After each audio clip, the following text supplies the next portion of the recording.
হাজির হবে। হাসরের ময়দানে এমন শাস্তি দেওয়া হবে, মৃত্যুদের জিহ্বা কাটা হবে। যারা গীবত করেছে তাদের কানের গীবত শুনেছে, তাদের কানের মধ্যে গরম সীসা ডালা হবে। যারা হারাম খাইছে তাদেরকে তিনাতুল খাবার খাওয়ানো হবে। যারা দুনিয়াতে পরের হক মাইরা খাইছে তাদের শরীরে জাহান্নামের আগুন লাগায় দেওয়া হবে। চামড়া কইসা কইসা পড়বে, কিন্তু মানুষগুলোর শরীরে আবার চামড়া হবে, আবার তাদেরকে শাস্তি দেওয়া হবে। তোমার কি মায়া লাগে না? তোমার কি দয়া লাগে না? এই কঠিন শাস্তি তুমি কেমনে সহ্য করবা? আমার মুসল্লিরা ডাক দিয়া উপরে উঠাইতে কইছিল, শুনছিলাম। আমার মুসল্লি বাবারা ডাক দিয়ে কয়, ও সামনেরা, আমরা যে কোরআন পড়তে পারি না, আমরা এই জন্য কান্দি।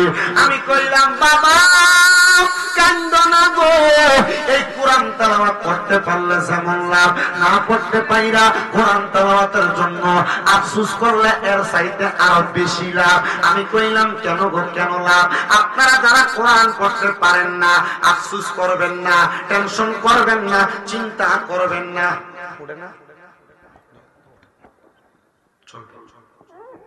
আমি ইশারা দিচ্ছি যে বুঝছো না? আচ্ছা ঠিক আছে, বসো। আপনাদের কষ্ট হইতেছে? ওয়াজ কি করবো? আমি ধারাবাহিক ভাবে কথাগুলো বলে যাচ্ছি, একটু বোঝার চেষ্টা করবেন। কি কথা কি বেশি স্পিড হয়ে যাচ্ছে? আমি এভাবে ওয়াজ করি। দোকানপাটে যারা আছেন একটু মনোযোগ দিয়ে শুনেন। দোকানপাটে যারা আছেন একটু মনোযোগ দিয়ে শুনেন। আপনারা মাহফিলে আসবেন না, এটা আপনাদের বিষয়, কিন্তু আপনাদের গলার আওয়াজে শ্রোতাদের এবং আমার কথা বলতে কষ্ট হচ্ছে। আপনারা আল্লাহর ওয়াস্তে মুখ বন্ধ রাখলে আল্লাহ তাআলা নাজাত দান করবে, কারণ হাদিস শরীফ, মান সামাতা নাজা, যে চুপ থাকে সে মুক্তি পায়। একটু কষ্ট করে, একটু দূরে হলে হইতো। তবে আপনারা যারা এত সুন্দর জান্নাতের বাগানে বসে গেছেন, এটার জন্য আপনাদেরকে আল্লাহর পক্ষ থেকে উত্তম জাযা কামনা করছি। আল্লাহ উত্তম জাযা প্রদান করুন, আমিন পড়ে। আমি যদি আজকের এই কোরআন তেলাওয়াতের যে কথাটা বলছি, যদি আমার এই কথা শুনে কেউ যদি আল্লাহকে ভয় করে কোরআন তেলাওয়াত শিখার জন্য আগ্রহী হয়, এর চাইতে বেশি ওয়াজের দরকার নেই। আমার এই কথা শুনে কেউ যদি কোরআন তেলাওয়াত করতে পারে না, তার জন্য আফসোস করে, এর থেকে বেশি ওয়াজের আমার দরকার মনে হয় না। এই জন্য আপনাদের কাছে আমার আবদার, আপনারা আমার কথাগুলো আমলে জিন্দিগিতে বাস্তবায়ন করার চেষ্টা করবেন। এদের শয়তান ছুটি দিয়ে দেয়, তোমার যে দায়িত্বটা দিয়ে গেছে, আমি চিন্তা করতেছি শয়তান পুরা দনফুতি খোলা নাই, তোমার দায়িত্ব দিয়ে গেছে। তোমার কি দরকার খেট্টারে ছুটে আর কানে গুতা দনের? মনে করছেন আমি ওয়াজ করি? জি না, আমার ওয়াজের বয়স 9 বছর।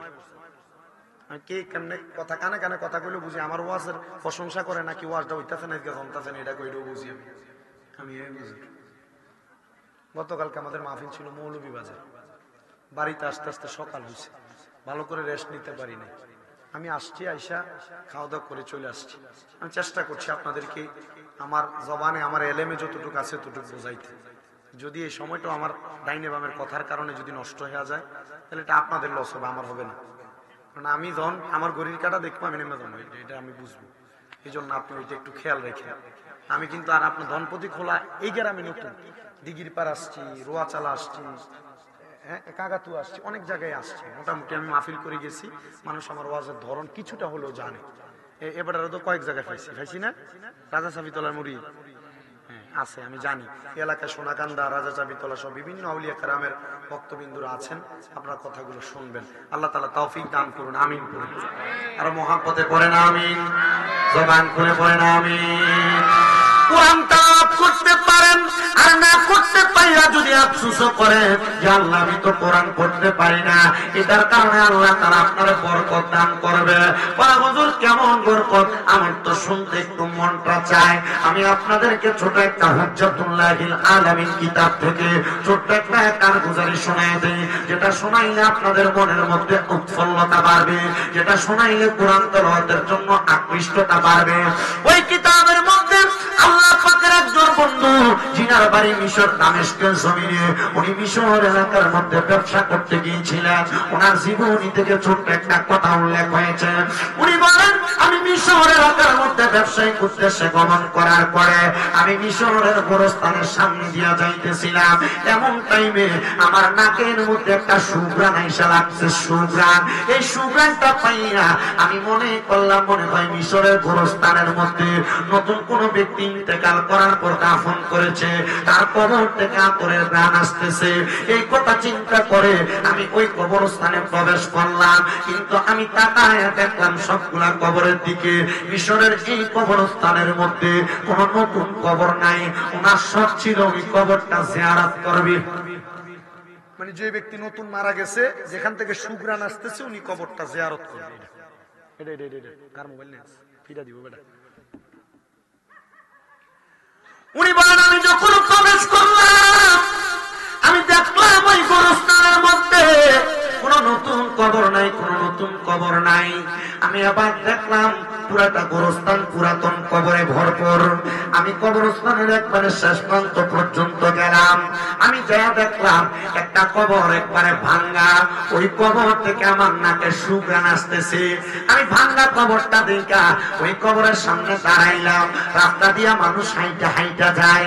আমি তাদেরকে জিজ্ঞাসা করলাম, এই এলাকার বাসিন্দারা তোমরা কি বলতে পারো গো এই কবরটা কার কবর? সবাই বলে আমরা চিনি না। এমন টাইমে একজন বৃদ্ধ ব্যক্তি হেঁটে হেঁটে যাচ্ছেন। যখন হেঁটে হেঁটে যায়, যাওয়ার সময় ওই বৃদ্ধ ব্যক্তিটাকে ডাক দিলাম, এই আমার বৃদ্ধ বাবা, আপনি বলেন না এই যে ভাঙ্গা কবরটা দেখা যায়, এই কবরটা কার কবর গো? উনি বলেন, এটা তো আমাদের এলাকার একজন কাঠুরিয়া, যে জঙ্গলার মধ্যে কাঠ কাটতো, তার কবর। বলে, কবরটা যেহেতু তার, আপনি কি তার পরিচয় জানেন, তার বাড়ির পরিচয় জানেন? বলে, হ্যাঁ, মিশরের বড় মসজিদের পশ্চিম অঞ্চলে তার বাড়ি। আল্লাহর উনি বলেন, আমি হাঁটতে হাঁটতে মিশরের বড় মসজিদের পশ্চিম অঞ্চলে গেলাম।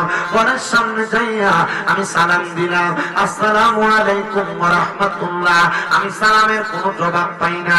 দুইবার সালাম দিলাম, কোনো জবাব পাই না। তিনবার সালাম দিলাম, কোনো জবাব পাই না। আমি চলে আসবো এমন টাইমে মহিলা কণ্ঠে আমার একটা সালামের জবাব দেয়। আমি মহিলা কণ্ঠ পাইয়া আর পেছনে ফিরা তাকাইলাম না। আর আমরা বাংলাদেশের বেটারা কইলে, বেডিরার কণ্ঠ পাইলে পেছন দিকে ফিরে কইতে ভাবি, ভালো আসেননি কথা কই না রে, ঠিক কিনা বাবা? এ মুসলমান ইমানদারের দলেরা, একটু অন্তরের কানটা লাগিয়ে বয়ানটা শ্রবণ করার চেষ্টা করবেন। ওই আল্লাহর বান্দা বলেন, মহিলা কণ্ঠের আওয়াজ পাইয়া আমি আবার তার দিকে ফিরলাম না। আমি পেছনের দিকে 20 কদম হাঁটলাম। আমি তার থেকে 20 কদম দূরে রইলাম। আমি 20 কদম হাঁটার পরে হঠাৎ করে আমি আবার তারা প্রশ্ন করলাম, মা গো, আপনি একজন মহিলা, আপনার সঙ্গে বেশি কথা বলা যাবে না, অল্প সময় কথা বলবো। কারণ কোন মহিলার গলার আওয়াজ পর পুরুষ যদি শুনতে পায়, তাইলে ওই মহিলাটার গলার আওয়াজের কারণে কবিরা গুনাহ হবে। আর আমরা সমাজের মহিলারা এই বাড়িতে ফুটরে ডাক দিলে 10 বাড়ি 3 বাড়ি 4 বাড়ি শোনা যায়। আপনারা বলেন, এমন কাউয়া ছিলা গলাওয়ালা বেরিয়াই তো গনফটি খোলা আছে না? না আছে। এবার ঝগড়া করলে 10 বাড়ি শোনা যা। জামারি গোলামের হুটকে গালি দে লগের ঘরে শোনা যা, আছে না? হুতাইছেরে অভিশাপ দে, আল্লাহর গজব পড়ুক তোর উপরে, তুই এই কামটা করছিস না, কয় না? নবীজি মেরাজে যাওয়ার পর 3 প্রকার মহিলা দেখছেন। কয় প্রকার? 3 প্রকার। নবী বলেন, 1 প্রকার মহিলা দেখছি যে মহিলাদের জিহ্বাকে আগুনের কেচি দ্বারা কাটা হয়। নবীজি কেন? বলে, এই মহিলারা তাদের স্বামী এবং সন্তানকে অভিশাপ দিচ্ছে। নাউজুবিল্লাহ নাই। মাহফিল কমিটির ছেলেরা, তোমরা একটু কষ্ট করে এখানে বাজারে যারা কথা বলে এদের কথার আওয়াজ কমাও।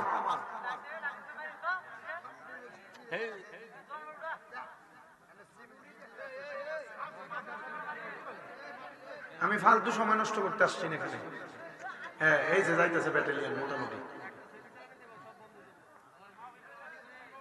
আল্লাহ কবুল করেন, জোরে পড়েন আমিন, মহাব্বতে পড়েন না আমিন। এ মুসলমান ইমানদাররা, সাউন্ড কমাইছিল একটু। মুসলমান ইমানদাররা, গভীর মনোযোগ দিয়া শুনবা। পর্দার অন্তরালের আমার মা বোনেরা, আল্লাহর নবী তিন জাতের মহিলা দেখছে। তাদের এক জাতের মহিলা যারা তাদের স্বামী এবং সন্তানদের অভিশাপ দেয়, তাদের ব্যাপারে বড় সাবধানতা অবলম্বন করা দরকার। এ দম্পতি খোলা এলাকার পর্দার অন্তরালের মা বোনেরা, স্বামীর উপর খোদার গজব করুক, সন্তানের উপর খোদার লানত গালাগালি করা, এগুলা তোমরা করবা না। এগুলার কারণে তোমাদের জিহ্বা আগুনের কেচি দিয়া কাটা হবে। 2 নাম্বার, আমার নবী বলেন উম্মতের দলেরা, আরেক প্রকারের মহিলা আমি নবী দেখছি যাদের মাথা চুলের মধ্যে লটকায়া তাদেরকে আগুনের মধ্যে সেক দেওয়া হইতেছে।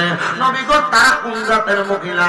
বলে ওই মহিলা হলো তারা যারা মাথার চুলগুলা বাঁধছে, চুলগুলা বাঁধার পরে ওটের কুজের মতো, গরুর চুড়ির মতো, গরুর চুড়ির মতো উপরের দিকে ওঠা ছিল। এই জাতের মহিলাদেরকে জাহান্নামের আগুনে সেক দেওয়া হইতেছে। আরেক জাতের মহিলা দেখছি গো, কোন জাতের মহিলা? বলে যাদের স্তনের মধ্যে গরম লোহার রড লাগায়া তাদেরকে আগুনের মধ্যে সেক দেওয়া হইতেছে। নবী গো, তারা তারা গো, আমার নবী বলে ওই প্রকারের মহিলা যে মহিলারা পোশাক পইরা উলঙ্গ ছিল। হুজুর, পোশাক পইরা কেমনে উলঙ্গ থাকে? আপনার বউ, আপনার মা, আপনার মাইয়া, আপনার বোনে তেলোয়ার কামিজ পরে, 3 পিস পরে। এটা তেলোয়ার কামিজ পরলে যেই কথা, না পরলে সেই কথা। খানি একবার উপরে ওঠে মাজা দেখায়, জামা এমন টাইট বানায়, টাইটের কারণে শরীরের আকার আকৃতি বোঝা যায়। এমন জাতের বোরকা পরে, বোরকা পরলে যেই কথা, না পরলে সেই কথা। এটা নামের বোরকা, বোরকা না, এটা বেহায়াপনা। এমন পোশাক যেই মহিলারা পরে, এমন শাড়ি পরে, এটা কি শাড়ি না মশারি, এটা দেখলে বোঝা যায় না। শাড়ির উপর দিয়া তাদের শরীরের সব টেকচার বোঝা যায়। কেন রে? আমার নবী বলেছেন ওই মহিলাদেরকে আমি নবী দেখছি জাহান্নামের আগুনের মধ্যে, তাদের স্তনের মধ্যে গরম রড লাগাইয়া তাদেরকে সেক দেওয়া হইতেছে। তোমার বউ, তোমার মা, তোমার বোন, তোমার মাইয়া যদি ব্যাপারটা চলে, এটার কারণে তুমিও কিন্তু আভাবে শিকার করা লাগবে। এর মা বোনেরা, তোমার গলার আওয়াজ যদি পরপুরুষে শোনে, এটার কারণে তুমি জবাব দেওয়া লাগবে। এর মা বোনেরা, তুমি যদি ব্যাপারটা চলো, এটার কারণে জবাব দেওয়া লাগবে। তোমার গলার আওয়াজ যদি পরপুরুষে বেশি শুনতে পায়, এটার কারণেও জবাবদিহিতা করা লাগবে।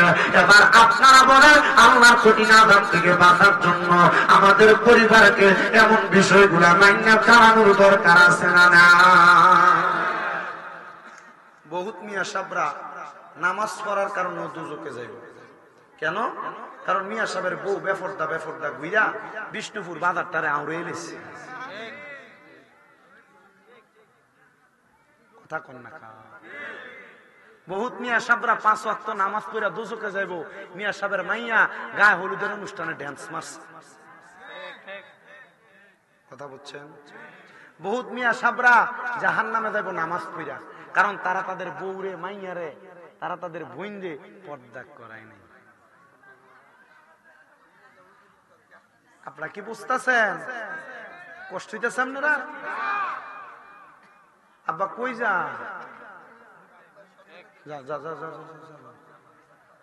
এখানে তো এটা স্বাভাবিক। মক্কা শরীফে দশা নামাজে তার আল্লাহু আকবার সামনে দিয়ে তো মুড়ে পুরা আমি দিকে না, আমি তো বুঝি, আমি দেখলে বুঝি মোটামুটি। বুলে কমে খুলে গেছিল আপনার দরজা।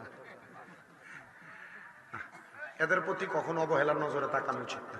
এটা আমরা কথার কথা বইলা ফেলি আর কি। এই ব্যাপারে বড় সাবধান। আল্লাহ রসুল ইবনে মাজাহ শরীফের 303 নম্বর পৃষ্ঠার একটা হাদিস শরীফ বলছে, আলা উখবিরুকা আম মুলুকিল জান্নাত, আমি কি তোমাদেরকে জান্নাতের বাদশা সম্পর্কে খবর দিব না? নবীজি জি দেন। নবীজি কইতাছে, ক্বালা রাজুলুন দাঈফুন মুস্তাদাফুন যু তিমরাইন লা ইউবাহু লাহু লাউ আকসামা আলাল্লাহি লা বাররা। এমন ব্যক্তি, যে ব্যক্তি দেখতে দুর্বল, শরীরের কাপড় এলোমেলো, দেখলে তোমার পছন্দ হইতো না, কিন্তু কোনো দোয়া করলে আল্লাহ দোয়া কবুল করে নেবে। সুবহানাল্লাহ। দেখুন আপনারা, ইবনে মাজাহ শরীফ 303 নম্বর পৃষ্ঠার হাদিস। আল্লাহ কবুল করেন, আমিন করুন।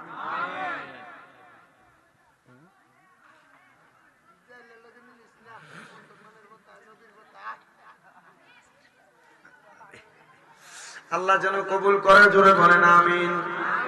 তাহলে আপনার বউ বেপরদা চললে অসুবিধা নাই, মাইয়া বেপরদা চললে অসুবিধা নাই, বইনে বেপরদা চললে অসুবিধা নাই, নাইনাত করে যদি অসুবিধা বেপরদা চলে অসুবিধা নাই, এদের গলার আওয়াজ 12 বেটা শুনলে অসুবিধা আছে না নাই? তাহলে সাবধানতা অবলম্বন করবেন এই ব্যাপারে। ও মুসলমান ইমানদারেরা, তো যেই কথা বলতেছিলাম, আল্লাহ নবী ডাক দিয়ে বলতেছে, জগতের মানুষের দয়েরা শুইনালো তোমরা, বুঝালো তোমরা। আমি তার সামনে গেলাম না, বেশি কথা বললাম না। তার মানে আল্লাহ নবী বুঝাইছে মহিলাদের সঙ্গে বেশি কথাও বলা যাবে, বেশি কথা বলা। কিন্তু মাশাআল্লাহ আমরা এই মুরাদনগর এই সাইড লইয়া কয়েকটা এলাকা আছে, এর নাম দিছে পিছন দিয়ে উরুস মুবারক, বেরিয়েতে না বাউল গান করা নাই নাই কবর এটি কি ফিটাটাতে ফিটবো, বাসের ফাতাইলে ফালতা করে এরপরে বেরিয়ে আমার কথা। মায়ের আযাবুন শাদীদ, যন্ত্রণাদায়ক শাস্তি। কারণ এই পর্যন্ত কোন আউলিয়া কেরাম শিখে দেয় নাই তোমরা উরুস মুবারকের নাম দিয়ে বেড়ি দিয়ে গান করো। আপনি কোন শিখিয়ে দিছে কোন মারফুত দেখাইতে পারলে আমার পক্ষ থেকে তাকে 50 লক্ষ টাকা দেওয়া হবে। আর এদের কারণে আহলে সুন্নাত ওয়াল জামাতের বদনাম হচ্ছে, সুন্নিদেরকে কেউ বন্ড বলার মতো একটা তহমত দেওয়ার মতো রাস্তা পাইছে। কেউ সোনাকান্দার আউলিয়া কেরামরা গান বাজনা করে, কেউ আপনি করেননি পাগলা? বেডি দিয়ে গান বাজনা করেন? রাজা জাবিতলত তারা করে না তো।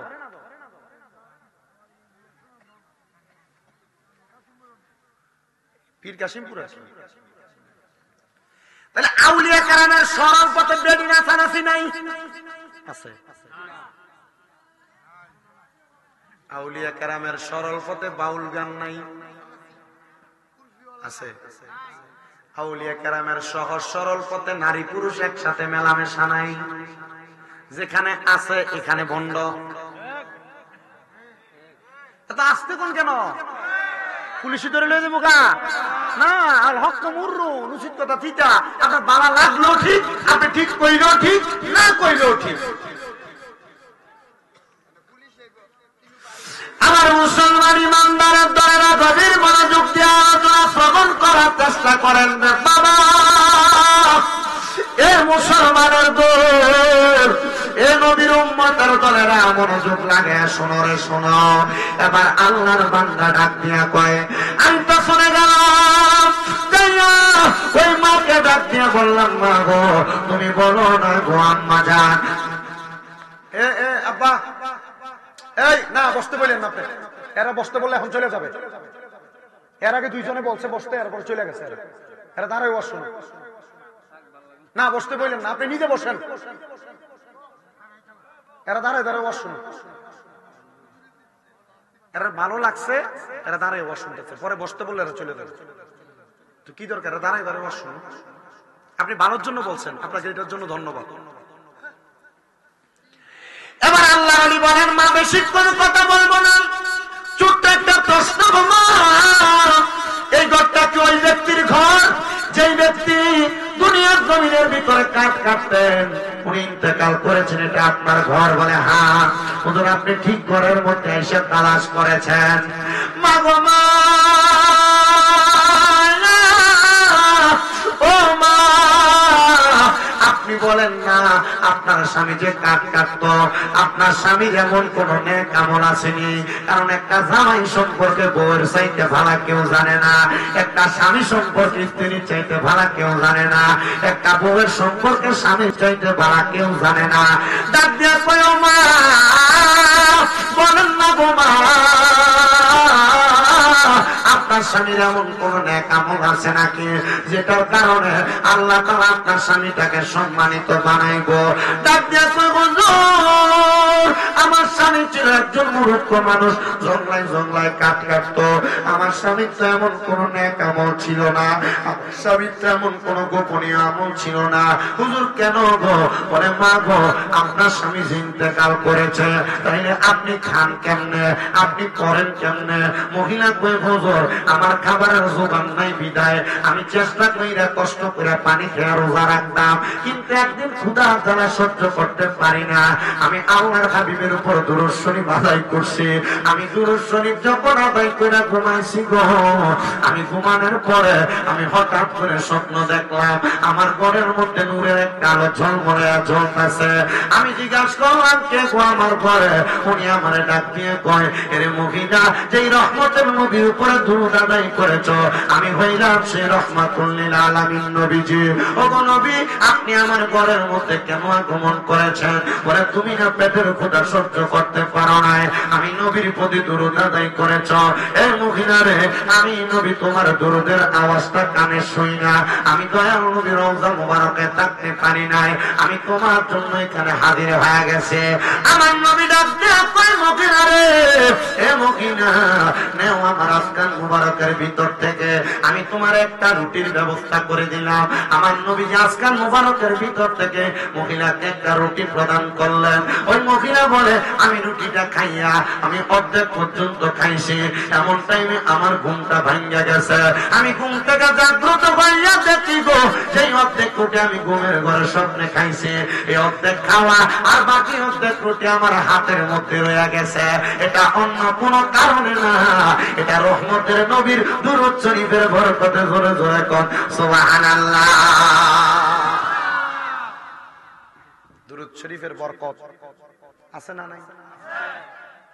যদি আপনি সাচ্চা পাক্কা প্রেমিক আশিক হতে পারেন, এই দুরূদের বরকতে আল্লাহর হাবিব আপনার ঘরে এসে দেখা দিবে সাক্ষাৎ। কত পাগল, কত আশিকের এমন দিদার পাইছে।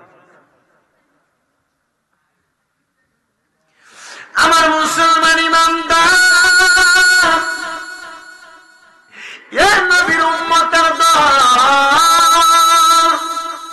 আশিকে রাসূল ভাই বাবারা গভীর মনোযোগ লাগে বয়ানটা শ্রবণ করার চেষ্টা করেন গো।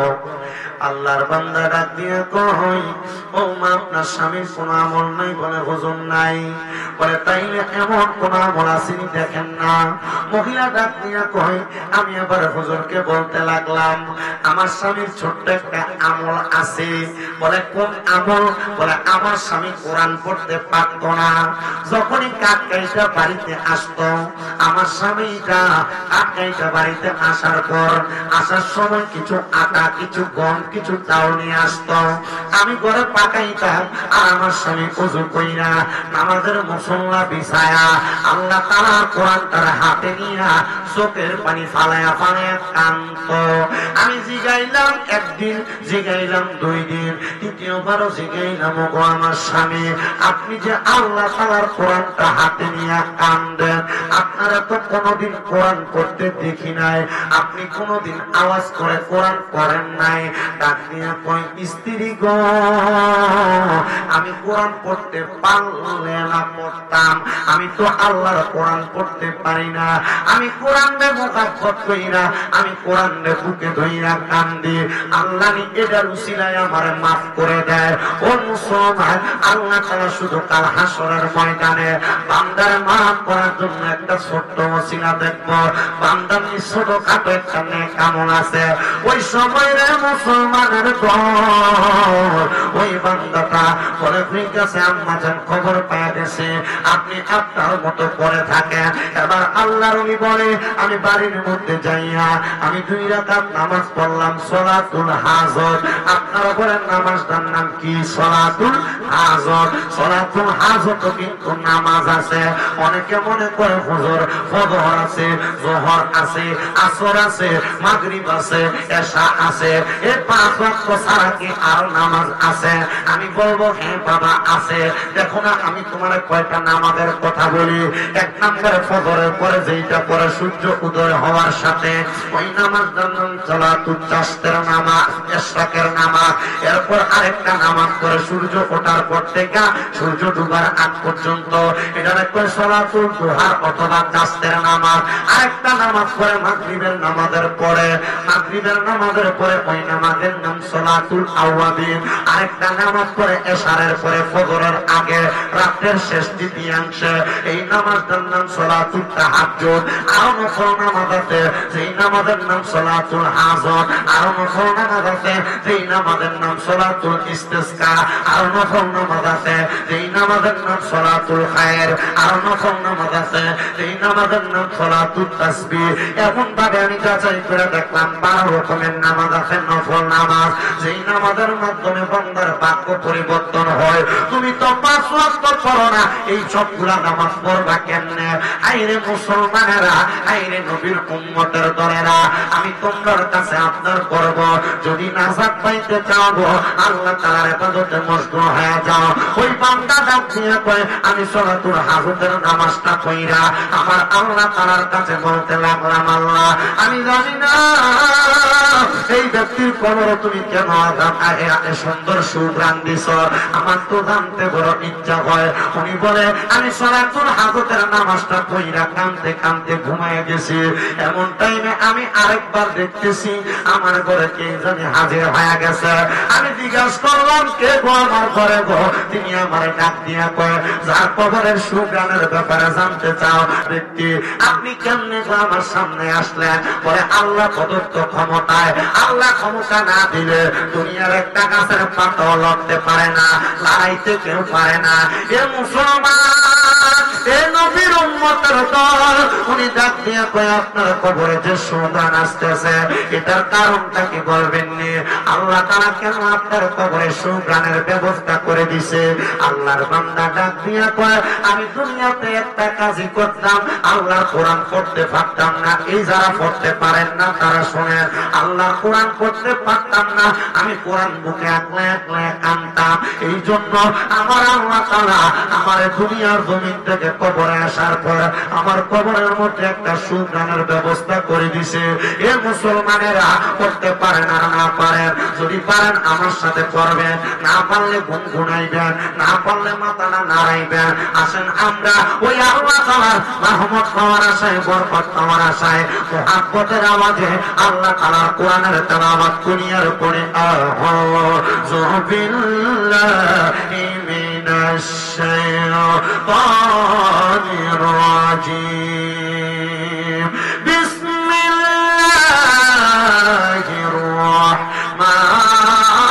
রাহমানির রাহিম। লা ইউকাল্লিফুল্লাহু নাফসান ইল্লা وسعها. وقال تعالى في شان حبيبه ومحبوبه ومعشوقه مخبرا وآمرا إن الله وملائكته يصلون على النبي يا أيها الذين آمنوا صلوا عليه وسلموا تسليما اللهم صل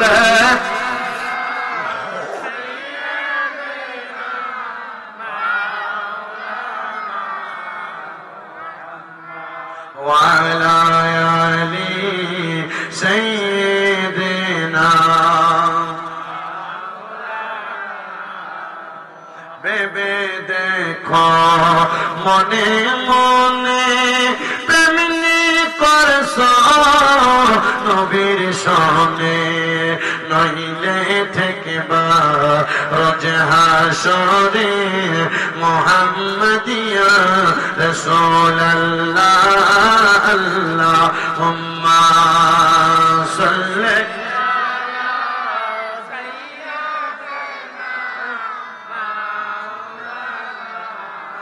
محمد وعلى آل سيدنا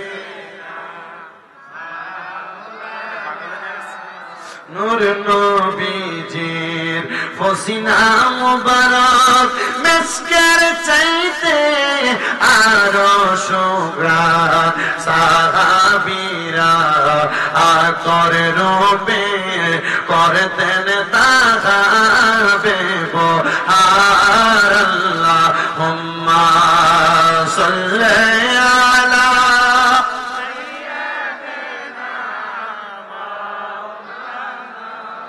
মুহাম্মাদ ওয়া আলা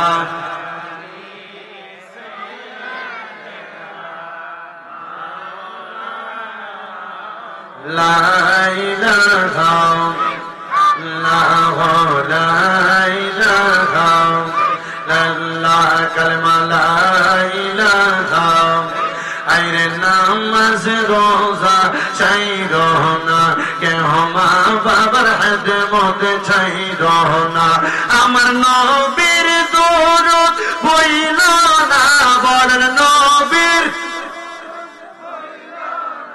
আমার নবীও তোমায় ভুলবে না লা ইলাহা ইল্লাল্লাহ লা ইলাহা আইরে অনেক দূরে মদিনা আমরা কেমনে যাব জানি না আপনারা বলেন এই দম্পতি খোলার মাহফিলের বাবারা আমরা সবাই মদিনা যাইতে চাই কি চাই না কারা কারা যাইতে চাই দুই হাত তুলে আমার আল্লাহরে দেখায় আর জবানটা করে জোরে একটা তাকবীর হবেন নারে তাকবীর নারে রিসালাত আমার বুঝেন এটা দিয়ে কেমনে মদিনা যাইবেন আমার মাথা লম্বা চুলগুলা ছিল লম্বা চুলগুলা মাত্র 3 মাস হয় আমি মক্কা মদিনা দাওয়াত জিয়ারত করে আইছি আমি আমার নবীর রওজার সামনে কইছি ইয়া রাসূলুল্লাহ ও গো মায়ের নবী বড় শখ ছিল আপনি নবীর রওজা জিয়ারত করব করে ফেলছি আপনার রওজা দেখতে এত সুন্দর গো নবী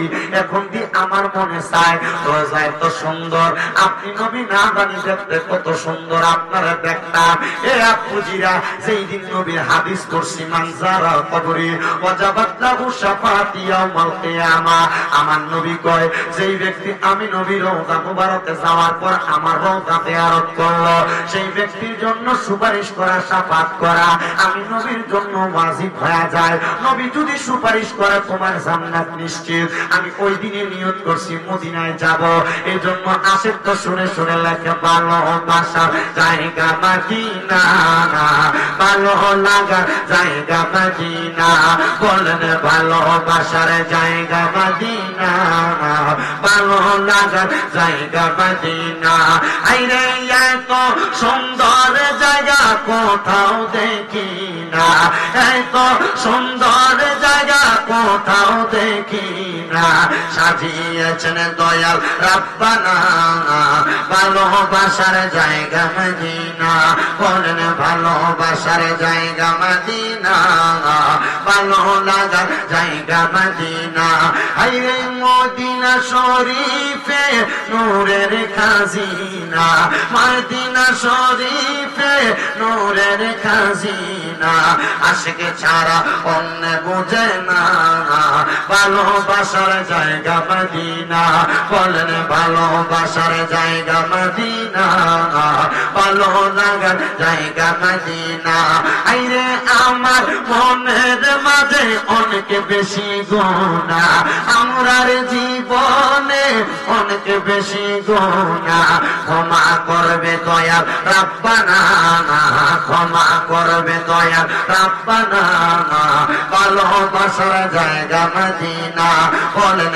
ভালোবাসার জায়গা মদিনা ভালো লাগার জায়গা মদিনা বলেন ভালোবাসার জায়গা মদিনা ভালো লাগার জায়গা মদিনা একটা জবান বন্ধ রাখবেন না এবার বলেন মদিনা যাইতে চাই কি চাই না এ মুসলমান রে আমি মদিনায় যাওয়ার পর শুনে কি প্রিয়া রওজার সামনে দাঁড়িয়ে বললাম ইয়া রাসূলুল্লাহ বাংলাদেশে যখন ওয়াজ মাহফিলে যায় আপনার কত পাগল প্রেমিক উম্মতদেরকে নিয়ে আপনি নবীর সালাম জানায় এরা তো মদিনায় আসতে চায় এদেরকে আপনি মদিনাতে আনেন না একই দোয়া আমি আল্লাহর কাবা ঘরের সামনে যাইয়া কাবা ঘরের দরজা যেখানে ধরে দোয়া করলে দোয়া কবুল হয় কাবা ঘরে গিলাফে ধইরা দোয়া করলে দোয়া কবুল হয় আমি ওই গিলাফটার মধ্যে ধরে কইছি গো আল্লাহ তোমার মক্কার এত দাম, হাবিবের মদিনায় এত দাম। আল্লাহ কত বান্দারা মক্কা মদিনা আসতে চায়, তারা মক্কা মদিনা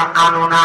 এ দম্পতি খোলার যুবকেরা, মুরব্বী বাবারা, পর্দার অন্তরালের মা বোনেরা, দম্পতি খোলার মসজিদের ভিতরে এক ওয়াক্ত নামাজ পড়লে এক ওয়াক্তে সওয়াব পাওয়া যায়। মদিনার মসজিদের ভিতরে এক ওয়াক্ত নামাজ পড়লে 50,000 ওয়াক্তে সওয়াব পাওয়া যায়। আর দম্পতি খোলার মসজিদের ভিতরে এক ওয়াক্ত নামাজ পড়লে এক ওয়াক্তে সওয়াব পাওয়া যায়। কিন্তু মক্কা শরীফের হেরেমের মধ্যে এক ওয়াক্ত নামাজ পড়লে 1 লক্ষ ওয়াক্তে সওয়াব পাওয়া যায়। কোন দিন তুমি 1 লক্ষ ওয়াক্ত নামাজ পড়বা বুঝে আসে না। এই জন্য সবার কাছে আপনার 2-3 লাখ টাকা হইলে তো জায়গা কিনো, 1-1.5 লাখ টাকা হইলে তো ব্যাংকে রাখো। আমি বলবো রে বাবা, সন্তান সন্ততির জন্য টাকা পয়সা না জমাইয়া মক্কা মদিনা যাও। মক্কায় যাইয়া ফুটের লেগে দোয়া করো। যে টাকা জমাইটা আল্লাহ কাবা ঘরে যাইয়া মা বাপ দোয়া করলে, আল্লাহ তাআলা মা বাপের দোয়ার কারণে কাবা ঘরের সামনে দোয়া কবুল কইরা সন্তানদের তার চাইতে আরো বেশি সম্পদ দিতে পারে কি পারে না? যুবক ভাইরা, কক্সবাজার ট্যুর দেওয়ার জন্য 10-15-20 হাজার টাকা বাজেট করো। আমি বলবো তোমার কদমে হাত দিয়া যুবক ভাই, এই টাকাটা এমনি দেই না কইরা মক্কা মদিনা যাওয়ার জন্য টাকাটা জমাও। মনে রাখবা, নিয়াতুল মুমিনিন খায়রুম মিন আমালি, মুমিনের নিয়ত তার আমলের চাইতে উত্তম। যদি মক্কা মদিনা তা যাওয়ার টাকা না জমায়া মইরা যাও, তোমার মরার পরে আমল নামায় মক্কা মদিনা তাওয়াফ জিয়ারতের সওয়াব হয়ে যাবে। এই জন্য মুরব্বী বাবারা মক্কা মদিনা যাওয়ার জন্য কানবেন। আল্লাহ তাআলা আপনার কান্নার বরকতে মক্কা মদিনা নসিব করবে। এ মুসলমানেরা, এবার আপনারা বলেন, ওই মক্কা মদিনাতে কত বরকত পাওয়া যায়? আমরা সবাই ওই মক্কা মদিনা যাওয়ার দরকার আছে না নাই? যদি থাকে মুহাব্বতে আমার সাথে জোরে জোরে পড়েন, ওরে দয়া আল্লাহ, দয়া করেন, দয়া নসিব করেন মদিনা। লা ইলাহা ইল্লাল্লাহ, লা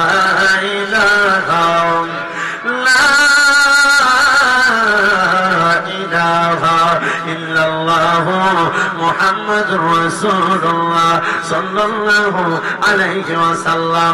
আসুন আমার ধর্মপ্রাণ তরিকতপন্থী ভাই বাবারা, আমরা তো জীবনে অনেক গুনাহ করলাম। গুনার কথা স্মরণ কইরা কলবটাতে ধাক্কা দিয়া মুহাব্বতের আওয়াজে উচ্চ কণ্ঠে একটু আল্লাহ তাআলার ইসনে জাতের জিকিরে মশগুল হয়ে যায়, যেন আমার আল্লাহ তাআলা আপনার আমার জীবনের গুনাহ মাফ করে দেয়। যাদের জবান আছে তাদের কাছে আমার দাবি আছে, যাদের জবান নাই তাদের কাছে কোনো দাবি নাই। জবান যদি থাকে মুহাব্বতের আওয়াজে ইসনে জাতের জিকির করেন, আল্লাহ আল্লাহ আল্লাহ আল্লাহ আল্লাহ আল্লাহ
সেই দিন তোমায় কে তরাবে সেই দিন তোমায় কে তরাবে মোহাম্মদ রাসূল আগে রাতে পার ধোকে তুই ফুলসায় রাতের কোনো আল্লাহ আল্লাহ আল্লাহ আল্লাহ লা ইলাহা ইল্লাল্লাহ লা ইলাহা ইল্লাল্লাহ মুহাম্মদ রাসূল আগে রাতে পার ধোকে তুই ফুলসায় রাতের কোনো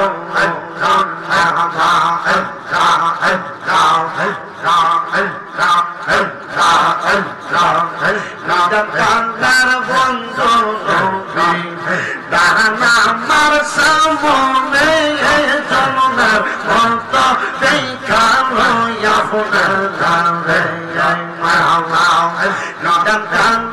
বন্ধু দানা আমার সামনে জন্মের মত দেখালো আপনার মামা আল্লাহ আল্লাহ সেই দিন আপনার নামটি শুনিলাম গৌরবী নামটি শুনিলাম তোমার নাম প্রেম মালা বলাতে রাখলাম দিদার দিয়া জন্ম করল দিদার দিয়া জন্ম করল অবসান সময় না দেখিলে পাচ্ছে না গো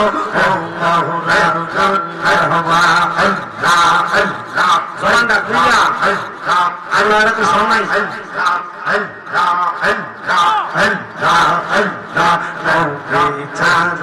আপন কে ঘোনা হাইরে মৌমিন বাজাই সাজা আপন কে ঘোনা রহমা আপনি উম্মতের জামিন উম্মত সারা কিছু বুঝেন না উম্মতের লাগিয়া না সাজদায় থাকবেন ওদিয়া তেরা পহমানা দয়াল নবী উম্মত সারা কিছু বুঝেন না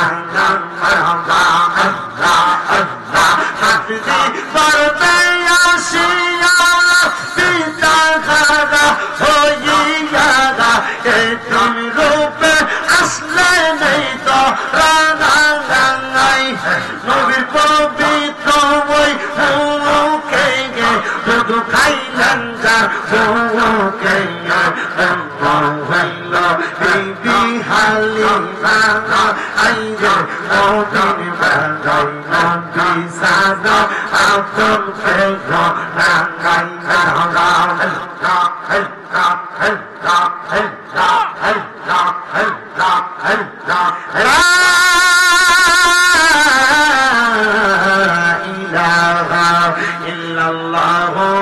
মুহাম্মাদুর রাসূলুল্লাহ সাল্লাল্লাহু আলাইহি ওয়াসাল্লাম একটা জবান বন্ধ রাখবেন না জবানটা খুলে আপনারা বলেন আমরা জিকির করলাম কার এই মুসলমানেরা এই নবীর উম্মতের দলেরা আসেন এবার আলোচনার ধারাবাহিকতা আরো রক্ষা করে চলি যেহেতু কোরআন তেলাওয়াতের ফজিলতের বয়ানটা ধরেছি আমি শেষ পর্যন্ত করে যাব কারণ যেহেতু সামনে রমজান মাস এই কোরআন তেলাওয়াতের ফজিলত কম না বেশি হ্যাঁ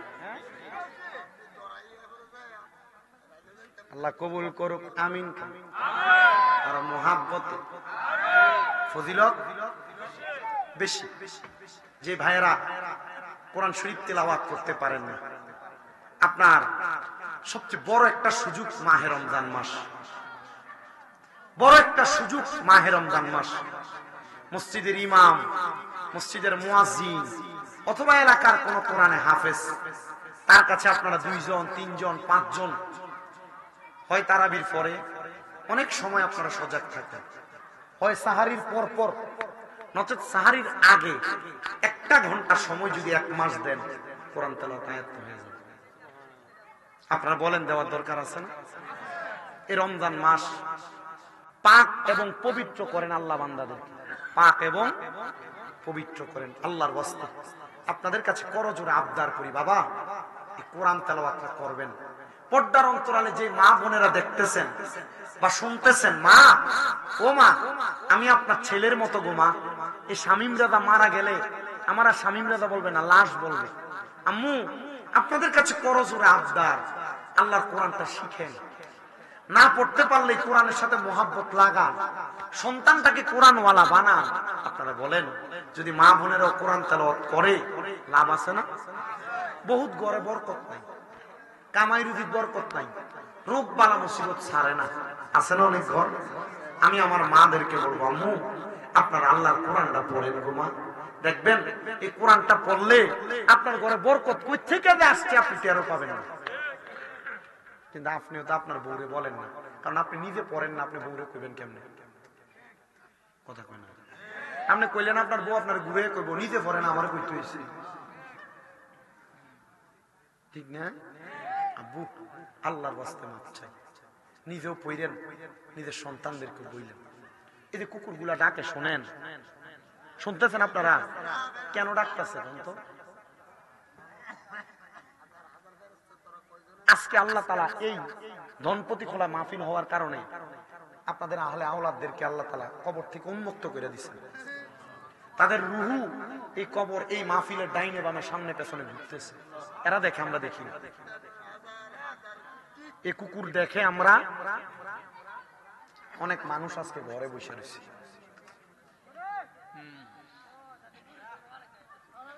আরে ব্যাক কল হগল, মাহফিলের প্যান্ডেলের কাছেই কেন তোমার কথা বলতে হবে?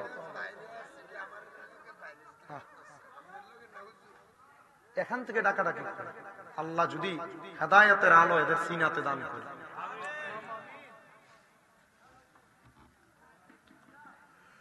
যেই কথা বলতেছিলাম আপনাদেরকে, আপনারা কষ্ট পাইছেন কোন? আমি কথা বইলা ফেলি, আমি অর্গুমা থাকতে থাকতে মোটামুটি ধারাবাহিকভাবে বয়ান পঠিত প্রত্যেক দিন। সে ধারাবাহিকতায় মোটামুটি রক্ত থাকে গরম, লড়সর দেখলে কইয়া লাগে এমন আর কি। যেই কথাটা বলতেছিলাম বুঝিলাম, এই কুকুরগুলা কেন ঘেউ করতেছে, এটার কারণ হইল আজকে আপনার আমার বংশের মানুষ যারা কবরে, আল্লাহ তাআলা তাদের রূহটাকে উন্মুক্ত করে দিছে। তাদের রূহটা এই মজলিসের ডাইনে বামে ঘুরতেছে। এই পর্দার অন্তরালে আমার মা, একদম প্রতিকূল গ্রামের পূর্ব পাড়া এলাকার যুবকেরা, মুরব্বী বাবারা বাড়ি করে বৈশা রইসরে, মনে রাখবা আজকে তোমার মা বাবার রূহটা এই মাহফিলের ডাইনে বামে ঘুরতেছে। একটা ফকির জাননে ভিক্ষা চায়, আজকে ওই মা বাবার দিয়ে স্বজনরা এমন ভাবে আমার কাছে হাতটা বাড়াইয়া দিয়া দিয়া চাইতেছে, আসস দিনে আমার সন্তান, আসস দিনে আমার আওলাদেরা আমার একটু খাস করে দোয়া করবা।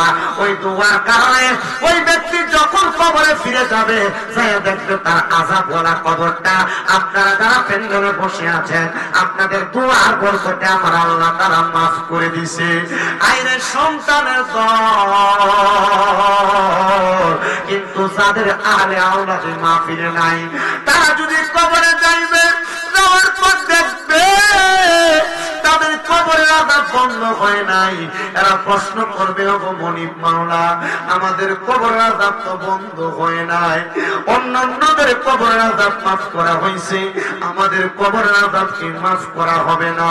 আমরা তো দুনিয়াতে যাইয়া আমাদের আওলাদদের কাছে দোয়া কামনা করেছি, মাগফিরাত কামনা করেছি, তখন আমার আল্লাহ তাআলা বলবে, আহলে কবররা তোমরা শুনে রাখো, তোমাদের বংশের এমন কোন লোক তোমরা দুনিয়াতে রাইখা শোনাই, আওলাদের মধ্যে এমন কোন লোক রাইখা শোনাই, যেই ব্যক্তি দুনিয়াতে তাইকা তোমার জন্য একটু কাজ করে করে দোয়া করবে। এই মুসলমানের দলেরা, এই নবীর উম্মতের দলেরা, আপনাদেরকে যদি আমি এই জায়গায় বসে দুই একটা কথা বলি আপনারা বুঝতে পারবেন। আল্লাহর হাবিব মুহাম্মদুর রাসূলুল্লাহ সাল্লাল্লাহু আলাইহি ওয়াসাল্লাম নবী আমার বলেন, দুনিয়ার জমিনের ভিতরে একটা সন্তানের দোয়া, একটা সন্তানের ধরনের দোয়া তার মা এবং বাবার জন্য। ওই কবরে কেমন জানো নবী গো, কেমন আপনি বলেন না গো। আমার নবী বলেন মাঝ সমুদ্রের ভিতরে একটা নৌকা ছাড়া মানুষকে যদি এমনি ছেড়ে দেওয়া হয়, ওই মানুষটা বাঁচার জন্য হাবুডুবু খাবে নদীর মধ্যে, সমুদ্রের মধ্যে। এমন টাইমে একটা নৌকা দিয়া কেউ যদি তার বাঁচায়, ওই নৌকার সমুদ্রের মানুষটা যত খুশি হবে, একটা কবরবাসীর জন্য তারা আলে আওলাদরা দোয়া করলে ওই কবরবাসী তার চাইতে আরো বেশি খুশি হয়ে যাবে। আরে চোখেরই পলকে তুমি হতে পারো লাশ, চিরতরে বন্ধ হবে তোমারই নিঃশ্বাস। হবে তোমারই নাম মসজিদের মাইকে, কন্যা হবে তোমারই নাম মসজিদের মাইকে। বাড়িওয়ালা নাই রে বাড়ি নাই রে দুনিয়াতে, বাড়িওয়ালা নাই রে বাড়ি নাই রে দুনিয়াতে, বাড়িওয়ালা নাই রে বাড়ি নাই রে দুনিয়াতে। তোমার ভয়ে থাকত মানুষ ছিল বাহাদুরি, ভাবনি হাওয়ায় ওরা তুমি যে রঙিন ঘুরি। সুতোয় টানে দিলে মালিক, সুতোয় টানে দিলে মালিক পারবে না তাকিতে। বাড়িওয়ালা নাই রে বাড়ি নাই রে দুনিয়াতে, বাড়ি গাড়ি মেল ফ্যাক্টরি টাকার পাহাড়, বিলাসিতা কেটেছে জনম কতই অহংকার। দামি কাপড় ছেড়ে হবে, দামি কাপড় ছেড়ে হবে সাদা কাপড় পরিতে। বাড়িওয়ালা নাই রে বাড়ি নাই রে দুনিয়াতে, বাড়িওয়ালা নাই রে বাড়ি নাই রে দুনিয়াতে, বাড়িওয়ালা নাই রে বাড়ি নাই রে দুনিয়াতে। এ দুনিয়ার মুসলমান, তো আমি যে আয়াতে কারিমা তেলাওয়াত করেছি, আমরা দুনিয়াতে গরিব হইলে আফসোস করি আল্লাহ আমার সম্পদ দিল না, আমরা দুনিয়াতে ধনী হইলে আফসোস করি আল্লাহ যদি আরো দিত। আর আমি তেলাওয়াত করছি আয়াত, আল্লাহ কোরআনে বলে বিসমিল্লাহির রহমানির রহিম, লা ইউকাল্লিফুল্লাহু নাফসান ইল্লা উসআহা। আমার আল্লাহ তাআলা কারো সাধ্যের বাহিরে কোনো কিছু চাপায়া দেয় না। এ মুসলমান, এ নবীর উম্মতের দলেরা, আমার আল্লাহ তাআলা কারো সাধ্যের বাহিরে কোনো কিছু চাপায়া দেয় না। কেন বললেন কথা না? আয়াতে কারিমার তাফসীর করলাম, দেখলাম আল্লামা জালালউদ্দিন মুহল্লি রাহমাতুল্লাহ আলাইহি তিনি বলতেছে জগতের মানুষের দলেরা, দুনিয়ার জমিনের ভিতরে কোন গরিব মানুষ সম্পদ নাই, ওই মানুষ যেন হতাশাগ্রস্ত না হয়। আবার কোন সম্পদওয়ালা সম্পদ আছে, সেই জন্য লালসার ত্যাগে কইরা, লালসার মায়ায় কইরা দুনিয়ার জমিনে অধিক পরিমাণ সম্পদের কামনা বাসনা না করে। মায়ার নবী গো, কেন গো নবী কেন? বলে তুমি যে জায়গায় যেইভাবে আছো আমার আল্লাহ তাআলা শুকরিয়া আদায় করবা। বেড়ার ঘরে থাইকা কইও না আল্লাহ যদি আমার একটা বিল্ডিং ঘর দিত, বেড়ার ঘরে থাইকা যদি মনিবের প্রশংসা করতে পারো, আপনারা বলেন বেড়ার ঘরেও আল্লাহ তাআলা 5 স্টারের শান্তি দিতে পারে কি পারে না? বিশ্বাস আসেনি? আমার মুসলমান ইমানদার, ও নবীর উম্মতের দল, এর জন্য সাহাবায়ে কেরামের মাঝে খাসিয়ত ছিল, আমার নবীজি যখন যেইভাবে চাইতেন সেইভাবে দিতেন। মনে করেন আবার কালেকশন হবে, আগে কিছু কালেকশন নাই, শুধু আপনাদের সাদৃশ্য জানানোর জন্য আমি কিছু কথা বলে যাই। রমজান মাস যেহেতু আসতেছে, অধিক পরিমাণ সাওয়াব অর্জনের মাস আসতেছে।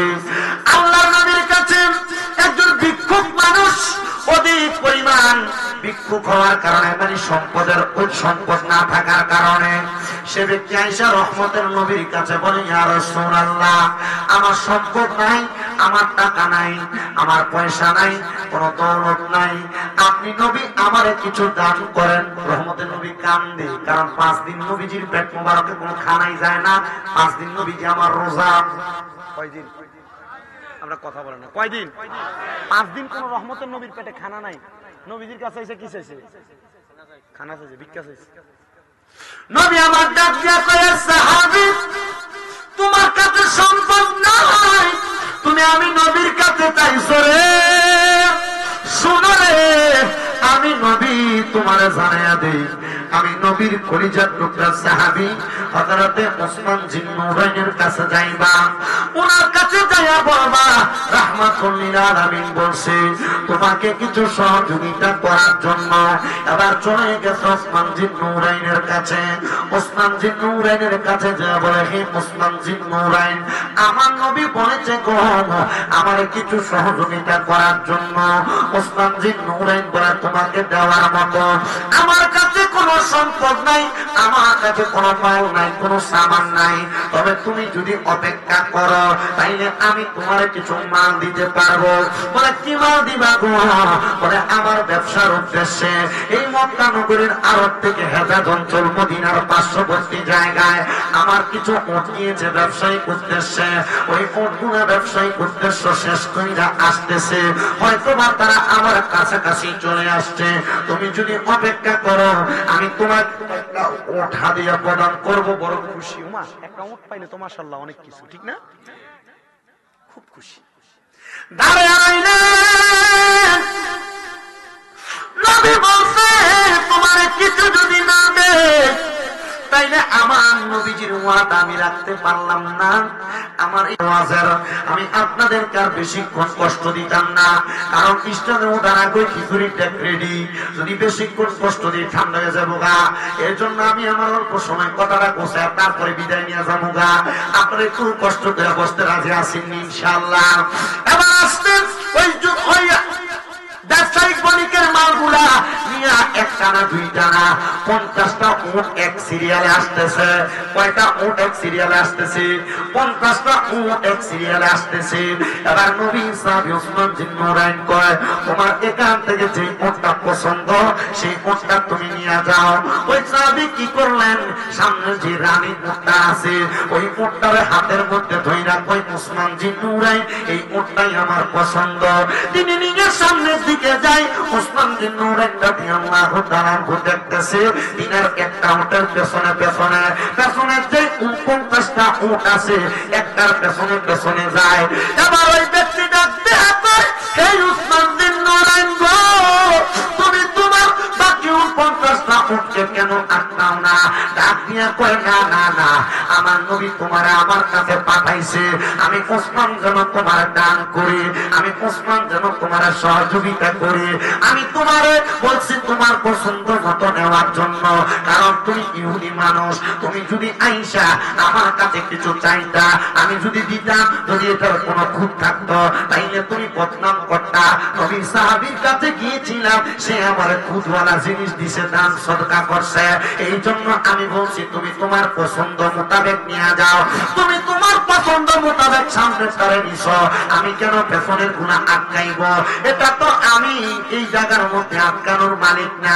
তুমি তোমারটা নিয়ে যাও, পেছনে পেছনে যদি যাই রে এই 50টা উটই তোমার। ওই ইহুদি লোকটা ডাক দিয়া কয়, আইরে বুঝতে পারলাম না, নবীরে ভালোবাসা মুহাব্বত করে নবীর কথা রাখতে যাইয়া 50টা উট ব্যবসায়িক মাল সহ আমি ইহুদিরে দিয়া দেয়। এই সাহাবীরা মিথ্যা হইতে পারে না, এই নবীও মিথ্যা হইতে পারে না।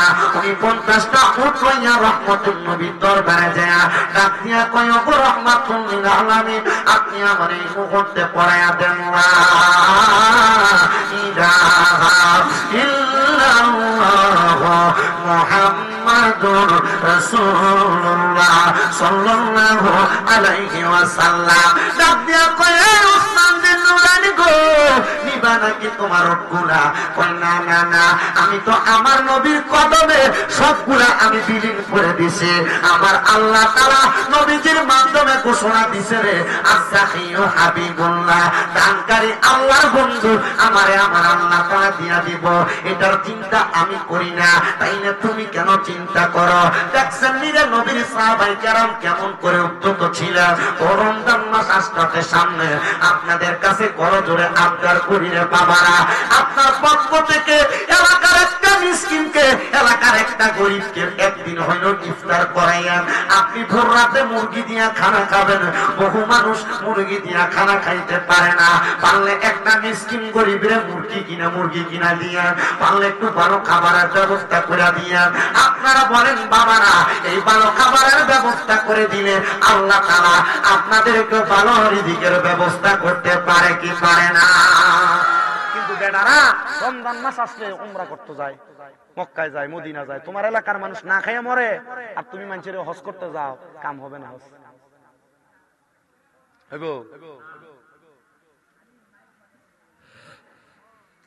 হজ করিতে মক্কায় যাইয়া খরচ করলি টাকা, সেই টাকা গরিবকে দিলে গরিব থাকি তো কেটা।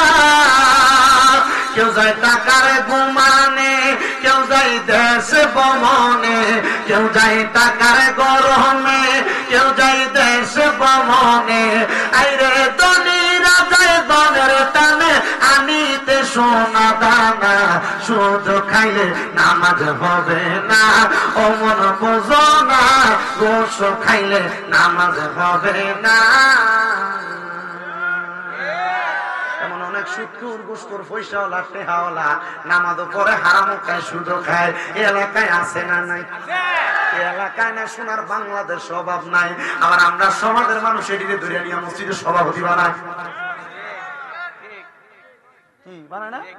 সুদখোর, ঘুষখোর, হারাম করে এটিকে ধরে নিয়ে মসজিদের সেক্রেটারি বানায়, এলাকার সর্দার মাতাব্বর বানায়। তারা আকলটা কিতে খায়, হারাম মসজিদের সভাপতিগিরি করতে যায়। কিতা নাই?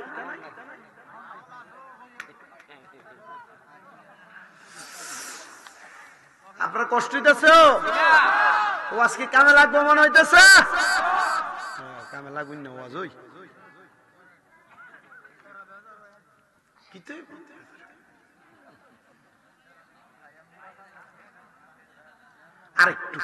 আরেকটা ছোট্ট কারগুজারি ঘটনা শোনাই, রাজি আসেননি? ফজর নামাজ ফরমানি গেল কে?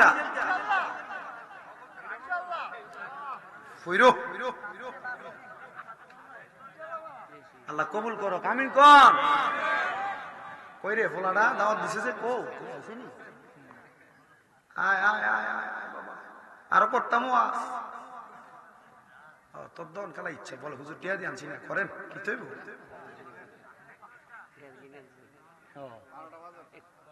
তোমার দেখছেন কি বিলাতি বেড়া। গতকালকে যেখানে গেছিলাম মাহফিলে, একবারে চারিদিক দিয়ে পাহাড়, পাহাড়ের মাঝখানে, পাহাড়ে পাহাড়ে বাড়ি, ক্ষেতের ভিতরে মাছ, এর একটা মসজিদের কাম ধরছে। আমি 1 ঘন্টা 32 মিনিট ওয়াজ করার পর আমি কালেকশনে ঢুকছি। কালেকশনে ঢুকার পরে দিয়ে মারমার করে যাইতেছে সব দেখছি অন দিয়ে, আর কালেকশন নিতেছে এরা। এলাকার একটা লাইট দিচ্ছে, এলাকার ফলাইন যা বিদেশ 5,000, 10,000, 20,000 সান্তালের টি হয়ে গেছে। মারহাবাদি কয় না। সিমেন্ট, শুধু সিমেন্ট। আমার আজকে সকালে শুধু সিমেন্ট হয়তো 1100 বস্তা। এই সিমেন্ট দিয়ে তো 7-2টা জন যাইব আসলে। দেখছেন? আল্লাহ কবুল করো, আমিন কোন? আপনারা যে আগ্রহ নিয়ে বসতেন, এটাই শুকরিয়া। আপনারা কত ওয়াজ শুনবেন? ওই সেপ্টেম্বর মাস থেকে ওয়াজ শুরু হয়েছে।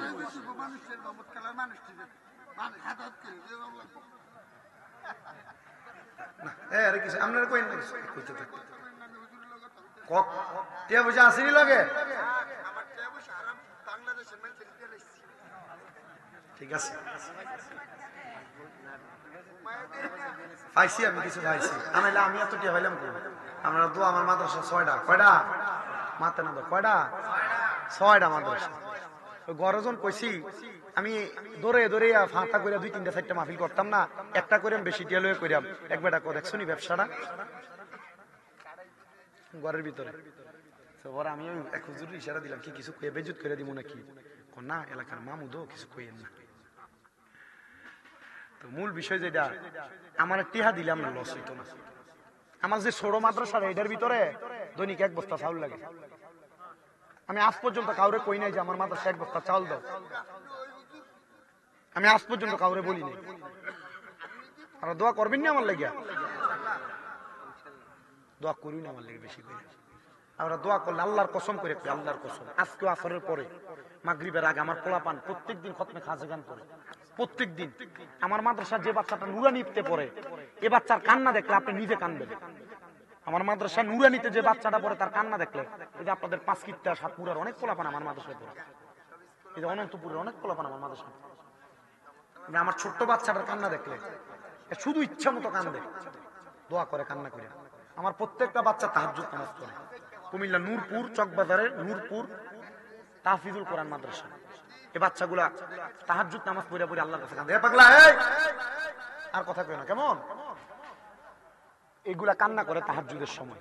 আমি ফোলাফান্ডে কইছি, আমি তো তোরা খাওয়াই, তোরার মা বাপকে আমার এই দিকে টিহা দেয়, টাকা দেয়, ফোলাফান্ডের মা বাপ 2500, 3000, 4000 টাকা বেতন দেয়, এমনও আছে, কিন্তু এডি দিয়ে কাবার হয় না, কাবার হয় না। আমি যে কইলাম তোরা যে আমি আমার টেহা দিয়ে খাওয়াই, আমার লাভ কি? এক পিচ্ছি আছে তার বাপ নাই। এবার হুজুর আমরা দোয়া কইরাম, আমি আমার দরকার ওই এটা, আপনি কি বুঝছেন? আমি কইছি আমার দরকার এটা, আমার লাগে দোয়া করিস তোরা। আমার জীবনে টার্গেট আছে আর করা মাদ্রাসা করতাম, আমার জীবনে বড় একটা টার্গেট, আমি একটা কমপ্লেক্স আকারে মাদ্রাসা কইরাম, বিশাল মাদ্রাসা হইব। করবেন না আপনারা দোয়া? কন্যা দোয়া করবেন নি? শুধু আমার হায়াতে বরকত দিলে হয়ে যাবে। যদি হায়াতে যদি আল্লাহ বরকত দেয় আর ওয়াজে যদি ওয়াজ করতে পারি সম্মান ইজ্জতের সাথে, হয়ে যাবে ইনশাআল্লাহ। আমার টার্গেট আছে। আপনারা আমার আব্বা আম্মার লাগে দোয়া করবেন, এরা বেঁচে আছে। ওয়াজ করি, আমি বললাম না আমি 17 সাল থেকে ওয়াজ করি, দাখিল পরীক্ষা মানে এসএসসি যখন দিছি এরপর থেকে ওয়াজ করি। কিন্তু এই ধারাবাহিকতা ওয়াজ করতে করতে আমাকে মানুষ দাওয়াত দেয়। আমি কিন্তু শিক্ষিত না, আমি মূর্খ মানুষ, মূর্খ মানুষ। আমি মাত্র কামেল প্রথম বর্ষে পড়ালেখা করি। আল্লাহ বুঝার তৌফিক দিক আমাদেরকে। তবু চেষ্টা করি মানুষকে দ্বীনের পথে, ইসলামের পথে, সুন্নিয়তের পথে, কোরআন সুন্নাহর পথে ডাকতে। আমার কথা হচ্ছে আমি আপনাকে 10টা কথা বলবো, আমার 8টা কথা ভুল, 2টা কথা সঠিক। ভুলটি মানবেন না, 2টারে মানবেন। যে 2টা সঠিক এই 2টাকে মানবেন। এতক্ষণ কথা বলছি, একটা কথা বাদ বলছি, কোরআন তেলাওয়াতের ফজিলতের কথা বইলা দিছি। এখন যেটা বলছি, এই যে একটু আগে বললাম, মানুষ সম্পদের মালিক, কিন্তু তার এলাকার মানুষ না খেয়ে মরে যায়। এই সম্পদ দিয়ে কোনো লাভ আছে? আসে না।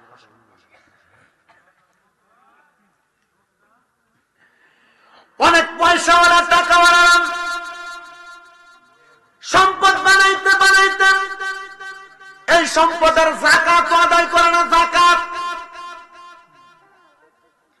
বছরে দেখবেন 20টা লুঙ্গি, 20টা কাপড় কিনাই না, এলাকার 2-1 গরিব রে দিয়া কয় যাকাত দেওয়া শেষ। আল্লাহর কসম, সোনার বাংলাদেশে যত পরিমাণ টাকাওয়ালা আছে, যদি মাত্র 3 বছর হিসাব করে যাকাত দেয়, বাংলাদেশে একটা গরিবও থাকবে না। যাকাত দেয় না, যাকাত। নবী বলে কিয়ামতের আলামত, মানুষ যাকাত দেওয়াকে জরিমানা মনে করবে, জরিমানা। যাকাত দেওয়াকে তাদের বোঝা মনে করবে, যাকাত দেওয়াটা তাদের কাছে একবার কষালীন মনে হবে। সোনাবাড়ি মুরাদনগরের বাঙ্গুরা বাজার থানার অন্তর্গত দনখতি ঘোড়াপুর গোপাড়া বড় বাড়ির এই যুব সমাজের উদ্যোগে আয়োজিত ইসলামী সুন্নি মহাসমাবেশে যারা উপস্থিত হয়েছ, মনে রাখবার মুসলমান, যাকাত দেওয়ার কারণে আল্লাহ তাআলা সম্পদকে পবিত্র করে। আপনারা বলেন যাকাত দেওয়ার কারণে আল্লাহ সম্পদকে কি করে? যাকাত দিলে সম্পদ কি হয়? পবিত্র। যাকাত দেওয়ার কারণে স্বয়ং আল্লাহ তাআলা এই সম্পদের নিরাপত্তার দায়িত্ব নেয়। জোরে জোরে বল সুবহানাল্লাহ। বলে হুজুর কেন একটু জানতে বড় ইচ্ছা হয়, শুনেন এবার। আর অর্থনীতি বড় 9জন ব্যবসায়ী একসাথে ব্যবসা করার জন্য তারা বাহরাইন যে এলাকার নাম আপনারা সবাই তো শুনেছেন, ওই বাহরাইন এলাকার মধ্যে গেছেন ব্যবসা করার জন্য। ব্যবসা করে 9জন ব্যবসায়ী একসাথে চলে আসছে ওনাদের মালগুলো নিয়ে। প্রতিমধ্যে নামাজের ওয়াক্ত হয়ে গেছে, নামাজের ওয়াক্ত। যখন নামাজের ওয়াক্ত হয়ে গেছে রে বাবা, তারা একজন ব্যক্তিকে মালের প্রহরী রাইখা বাকি সবাই নামাজ পড়ার জন্য মসজিদের মধ্যে প্রবেশ করেছে। এমন টাইমে ডাকাত দলে হামলা কইরা ওই একজনের সামনে থেকে মালগুলা নেওয়ার চেষ্টা করে, পারে না। এবার ডাকাতেরা সিদ্ধান্ত নিল, আমরা যেহেতু মালগুলা নিতে পারি না, চলে আমরা মালগুলাকে আগুন জ্বালিয়ে দিই। ডাকাতে হামলা করছে, 9 জন বণিকের ব্যবসায়ীর মাল নিয়ে যাবে। একজন প্রহরীর সাথে ডাকাইতেরা পারে না। এরা চিন্তা করছে যেহেতু মালই নিতে পারতাম না, চল আমরা আগুন দিয়ে জ্বালাই দিই। তখন আগুন দিয়ে দিচ্ছে। আগুন দেওয়ার পর দাও দাও করে আগুন জ্বলে। ওই একজন দৌড়ে মসজিদের সামনে যা ডাক দেয়, বণিকেরা তোমরা চলো তাড়াতাড়ি, তোমাদের মালে আগুন দেওয়া হয়েছে, তোমাদের মালগুলা পুড়ে যাচ্ছে। 9 জন বণিকের ভিতরে 8 জন নামাজ ছেড়ে দিয়ে দৌড়ে গেছে। একজন যায় না, কয়জন গেছে? কয়জন? 8 জনই দৌড়ে গেছে। একজন যখন যায় না, তারা যায় আগুন নিবানোর চেষ্টা করে, কিন্তু পারে না। আল্লাহর কি কুদরতের লীলা খেলা যে 8 জন দৌড়ে গেছে, 8 জনের মাল পুরো একবারে ছাই খাই হয়ে গেছে। আর যে ব্যক্তি মসজিদে নামাজ পড়ে তার মালগুলা এখনো নিরাপদ, কিন্তু মালগুলা যে কাপড় দিয়ে ঢাকনা দিয়ে গেছে, শুধু এই মালের উপরের কাপড়টা পড়ছে, মালগুলা নিরাপদ আছে। এ মুসলমান ইমানদার, এ নবীর উম্মতের দলেরা, আশিক রাসূল ভাই বাবারা, একটু মনোযোগ দিয়ে বয়ানটা শ্রবণ করার চেষ্টা করবেন। এবার আল্লাহর বান্দা উনি আবার নামাজ শেষ করে আস্তে আস্তে আসতেছে। তারা জিজ্ঞাসা করে, কি রে তুমি পাগল নাকি? তোমার মাল ডাকাতে নিয়ে যা আগুন দিয়ে দিছে, বললাম তুমি নামাজ ছেড়ে আসলা না, তুমি আসলো না কেন? বলে কেন আমি আসবো? বলে তোমার মাল রক্ষা করার জন্য। বলে জি না, আমি আমার বাৎসরিক হিসাব করে আমি আমার মালের যাকাত আদায় করেছি। আল্লাহর নবীরা বলছে মালের যাকাত আদায় করলে এই মালকে রক্ষা করার দায়িত্ব আমার আল্লাহর। আমি আমার আল্লাহর কাম করছি, আল্লাহ আল্লাহর কাম করবো, আল্লাহ আমার মাল বাঁচাইবো। কি হয়েছে এখন দেখো? দিছে আবার সুন্দর করে। বলে ঠিক আছে, তোমার মাল যে তো পুড়ে নাই, কিন্তু মাল যে ডাকনা দিছিলা, যে কাপড়টা দিয়া কাপড়টা তো পুড়ে গেছে। বলে এটার উত্তর এখন দিতে পারবো না, চলো আমার বাড়িতে চলো, সেখানে যে উত্তর দেই। এবার বাড়িতে যখন গেছে রে মুসলমান,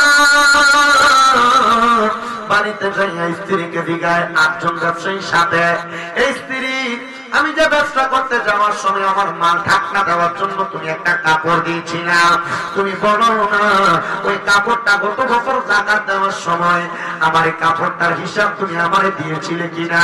বলে হ্যাঁ, আমি এই কাপড়ের হিসাব আপনারে দিই নাই। বলে কেন দেও নাই?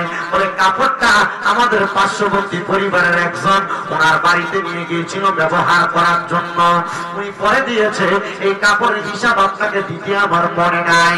যখন এই কথা বলতে মুসলমানের দলেরা, এবার উনি বলতেছে তাইলে বুঝলাম আমি এই কাপড়ের যাকাত আদায় করি না, বিধে আমার কাপড়টা ঘুরছে, কিন্তু যে মালের যাকাত দিয়েছি এই মাল আমার পুরানি যায় নাই, এই মাল আমার নষ্ট হয় নাই। আপনারা মনে রাখবেন, যদি কারোর কাছে টাকা পাওনা থাকেন, পাওনা টাকারও যাকাত দেওয়া লাগবে। ব্যাংকে যদি টাকা থাকে, ব্যাংকের টাকারও যাকাত দেওয়া লাগবে। যদি কোনো টাকা পাওয়ার সম্ভাবনা থাকে, প্রত্যেকটা টাকা আপনাকে যাকাত দেওয়া লাগবে। স্বর্ণ গয়না যাকাত দেওয়া লাগবে, সম্পত্তির যাকাত দেওয়া লাগবে। যে বাড়িতে থাকে এইটা তার এক্সট্রা বাড়ি থাকলে সেই বাড়ির যাকাত দেওয়া লাগবে, গরু ছাগলের যাকাত দেওয়া লাগবে। সম্পত্তির মধ্যে বেশি ফসল ফলাদি হইলে সেগুলো যাকাতও দেওয়া লাগবে। দিবেন না বরকত কমে যাবে, বরকত কমে যাবে। যাকাত দিবেন তো অল্পতেই শান্তি পাবেন, অল্পতেই বরকত পাবেন। এবার আপনারা বলেন, যারা দুনিয়াতে পয়সাওয়ালা আছে, রমজান দিয়ে তো সামনে, তাদেরকে হিসাব করে করে যাকাত দেওয়ার দরকার আছে নাকি নাই? কোন আছে নাকি নাই? আল্লাহ তাআলা এই যাকাত প্রত্যেককে সুন্দরভাবে সহিভাবে আদায় করার তৌফিক দান করুন। জোরে পড়েন আমিন। ফেরেশতোं की सलामी देने वाली फौज पढ़ती थी, जनाब सैयदा हजरत मां आमिना सुनती थी, आवाज आती थी या नबी। জগৎবাসী রে, আমি যেদিন যাব মারা দুনিয়া চারিয়া, ভাই বন্ধু আত্মীয় স্বজন যাবে রে ভুলিয়া। আরে তোমরা রে তোমার মাঝে শরীক রাখিও করিয়ায়, আমার জায়গা হবে নি, আমার জায়গা হবে নি, আমার মোরা লাশের লাইগা, মসজিদের পাশে আমার কবর দিও, কইরাই আমার জায়গা হবে নি। আল্লাহ তাআলা আমাদের সবাইকে, আমি এই 1 ঘন্টা 40 মিনিটের সময়ে যা কথা বলেছি, যে কথাগুলো মানার মতো প্রত্যেককে মানার তৌফিক দান করুন। আমিন। কত ভুল ভ্রান্তি থাকলে আল্লাহ তাআলা ক্ষমা করুন। আমিন। আপনাদের কাছে আবদার, আমি কারোর বিরোধিতা করছি, ওয়াজ করছি, চেষ্টা করবেন না বলে, ওয়াজ করছি, চেষ্টা করবেন আমার প্রত্যেকটা কথার উপর। যদি মনে হয় যে হ্যাঁ এই কথাটার কারণে আমার দুনিয়া আখেরাতে কামিয়াবি অর্জন হবে, ইনশাআল্লাহ এই কথার উপর আমল করবেন। রাজি আছেন? আর কিছু বলবেন?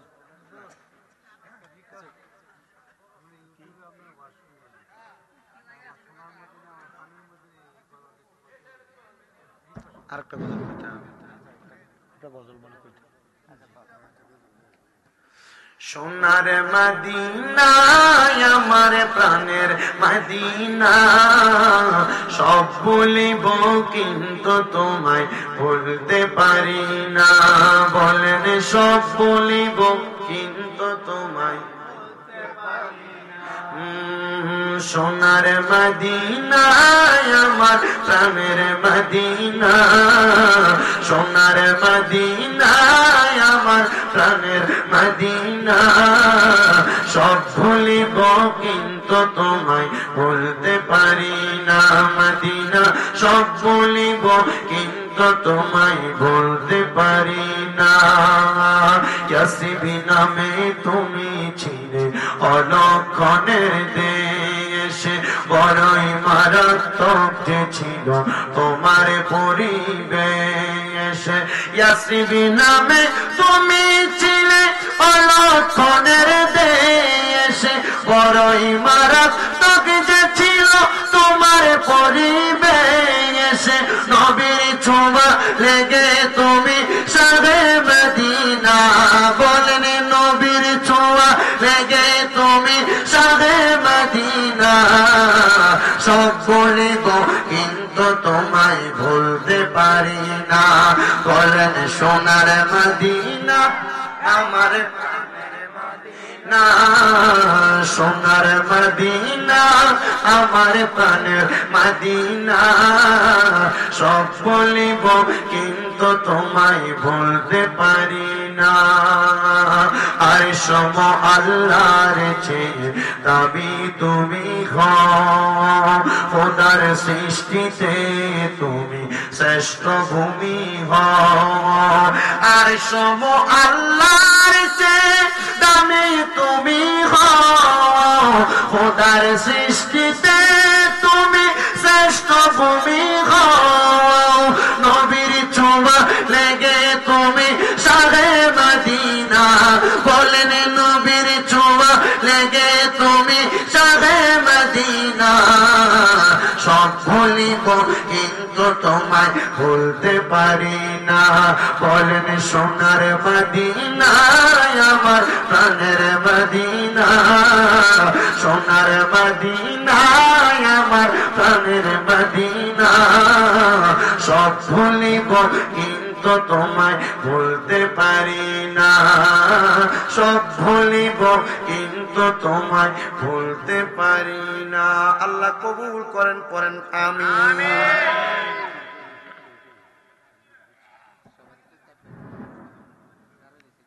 বলেন আলহামদুলিল্লাহ। আল্লাহ রাব্বুল আলামিন বাদ আসর থেকে এখন পর্যন্ত আপনারা সবাই আমরা এখানে বসেছি।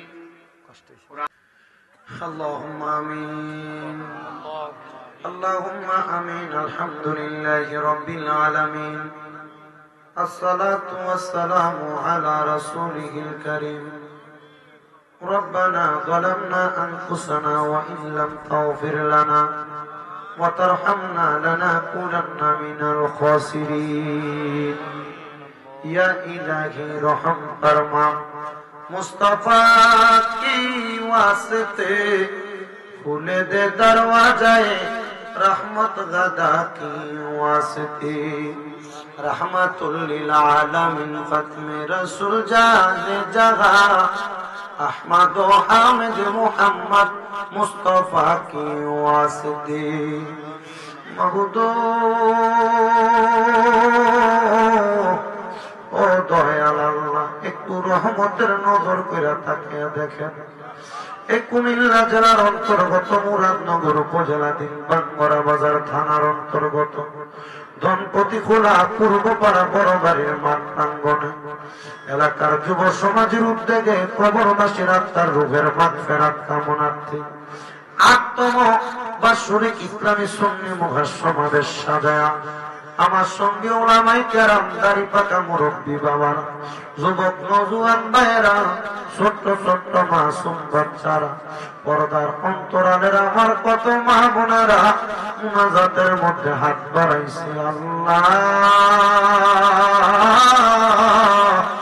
যারা তোমার কাছে মায়া লাগে, পছন্দ হয়, ওই হাতের উসিলায় আমরার জীবনের গুনাহ তুমি আল্লাহ ক্ষমা কইরা দাও।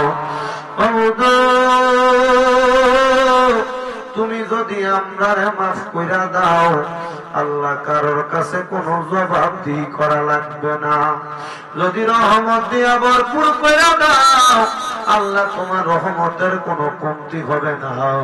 তোমার রহমানুর রহিম নামের খাতিরে, রহমতের নবীর উসিলায় আমরা প্রত্যেকরে তুমি আল্লাহ ক্ষমা কইরা দাও।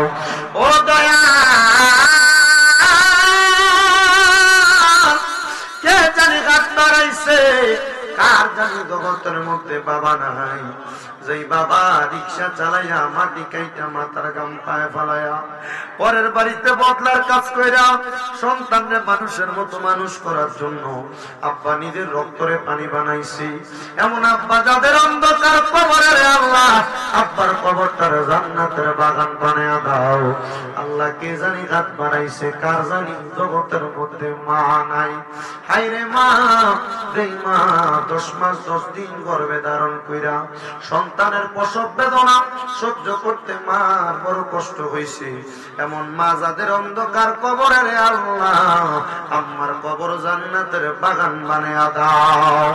আবার অনেক কপাল পোড়া সন্তান আছে, মাও নাই বাবাও নাই, জনমের মতো এতিম হইয়া হাত বাড়াইছে, এমন আম্মায় আব্বার কবরে আর আযাব দিও না। আমরার আম্মায় আব্বার কবরে আযাব মাফ হইছে নি গো আল্লাহ। দাদা দাদির জীবনের গুনাহ ক্ষমা করছনি, আমরা রে তোমার মায়া লাগেনি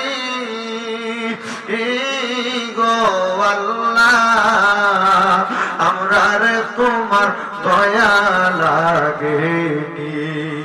দয়াল রে, কে জানি হাত বাড়াইছে, যাদের মা বাবা কবরে, আম্মা আব্বা সহ বংশের প্রত্যেকের কবর নাজাতের ফয়সালা করো। আল্লাহ, যারা বেঁচে আছে হায়াতে তৈয়বা নসিব করো।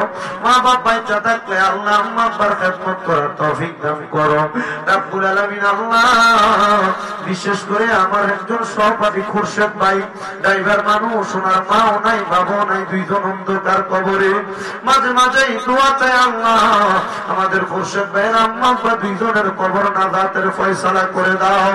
আল্লাহ, যারা যারা হাত বাড়ায় প্রত্যেকের মনের নেক নেক আশাগুলা পূরণ করো। আল্লাহ, বিশেষ করে প্রত্যেকের ব্যবসা বাণিজ্য কাজে কর্মে চাকরির মধ্যে বরকত দাও। যারা পড়ালেখা করে বিদ্যা বুদ্ধি বাড়াইয়া দাও। মানে সম্মান ইজ্জতে জিন্দেগি নসিব করে দাও। অনেক প্রবাসী ভাইয়েরা বিদেশ থেকে দোয়া চায়, আল্লাহ প্রত্যেক প্রবাসীদের কামাই রুজিতে বরকত দাও, হায়াতে বরকত দাও, রিজিকে বরকত দাও। প্রবাসীদের মনের নেক নেক আশাগুলো পূরণ করো। আল্লাহ, প্রবাসীদের শরীর সুস্থ রাইখা সহি সালামতে দেশের বাড়িতে কামাই রুজি করে দেওয়ার তৌফিক দান করো। আল্লাহ, আজকের এই মাহফিলের মধ্যে যুব সমাজ সহ যারা টাকা দিয়া, পয়সা দিয়া, শ্রম দিয়া, বুদ্ধি দিয়া, পরামর্শ দিয়া, মাইক দিয়া, লাইট দিয়া, প্যান্ডেল দিয়া, মিডিয়ার বাইরা সহ সম্মানিত শ্রোতা মন্ডলী, পুরুষেরা, পর্দার অন্তরালের মা বোনেরা, সোশ্যাল মিডিয়ার শ্রোতা বিন্দুরা, আল্লাহ প্রত্যেকরে তুমি কবুল আর মঞ্জুর করে নাও রব্বুল আলামিন। এই মাহফিল ৮তম মাহফিল, কিয়ামত পর্যন্ত তুমি কবুল ও মঞ্জুর করো। আল্লাহ, আমি গুনাহগার নগণ্য অমূর্খ মানুষ, আমার জবান দিয়ে যে কথাগুলো এসেছে রব্বুল আলামিন ফরিয়াদ তোমার দরবারে যে কথাগুলো আমল করার মতো সবাইকে আমল করার তৌফিক দাও আল্লাহ। ভুলভ্রান্তিগুলো ক্ষমার সুন্দর দৃষ্টিতে দেখে তোমার রহমতের চাদর দিয়া ঢাকনা দিয়ে আমাদেরকে রহমত দিয়া ভরপুর করো আল্লাহ। মরণ দিবা দুঃখ নাই, তবে বেঈমান বানায় মরণ দিও না। মরণের আগে নবীজির নূরানি চেহারা মুবারক দেখতে দেখতে আখিরি জবানে মধুর কালেমা পড়ে দিয়েন লা ইলাহা ইল্লাল্লাহু মুহাম্মাদ